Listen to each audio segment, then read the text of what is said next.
A gas line rupture in Breckenridge shuts down Lincoln Street with no injuries. Phil Lindeman, Krystal, 93 News. A construction crew hit a gas line in downtown Breck today, rupturing the line around 1 p.m. No one was injured and there are no evacuations. Crews are investigating now to find any other leaks. The rupture is in an alley off Lincoln Street between Main Street and Ridge Street. Lincoln was closed for several hours.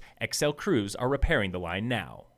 The sun is shining, mercury is rising, and that means roadwork season has arrived. Big CDOT projects this year include night resurfacing on I-70 from Officers Gulch to Frisco. Work is Monday through Friday from 6 p.m. to 7 a.m., beginning next Monday and lasting through September. This project also includes West Main Street in Frisco. Cost is $5.6 million.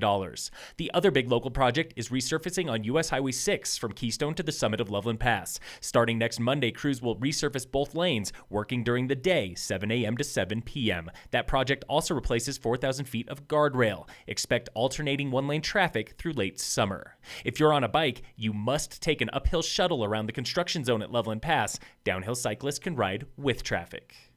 A quick update now on river flows in Summit County, where levels are up, but runoff remains slow. 10 Mile Creek at Frisco is 260 cubic feet per second this afternoon, down from a height of 300 CFS yesterday. Water level is about 3 feet today, 6 inches higher than a low of 2.5 feet last Friday.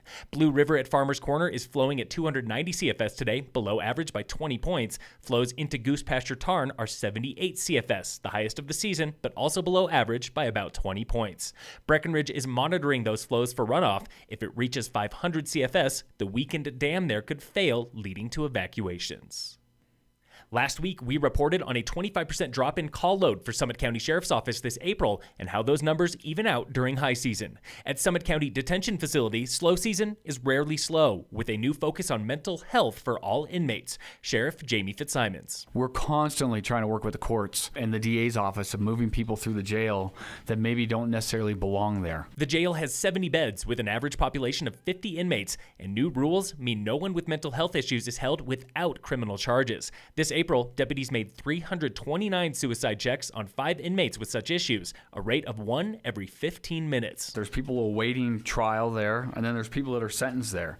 And people that are sentenced there are usually between 6 months and 2 years. The end goal for all inmates? I want people's lives to get better, and I don't want them to come back. The Sheriff's Office has also added a full-time mental health professional and has plans for a crisis response unit with deputy, paramedic, and mental health clinician. That is on hold for budget reasons.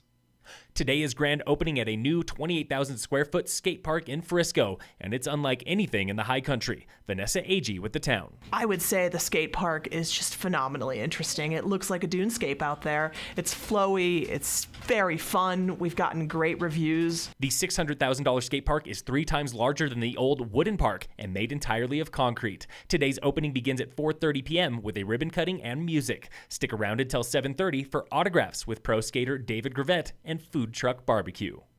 Wildfire and a new nicotine tax are on the Town Council work session agenda in Dillon tonight, where council members look at imposing new age limits for tobacco and prepare for summer wildfire season. Tonight's nicotine debate is led by results from a local task force. Members met last week, showing there is local support for increasing minimum age from 18 to 21 years old on cigarettes and vape pens, plus new taxes of $3 to $4. Any changes to local taxes would go on the November ballot.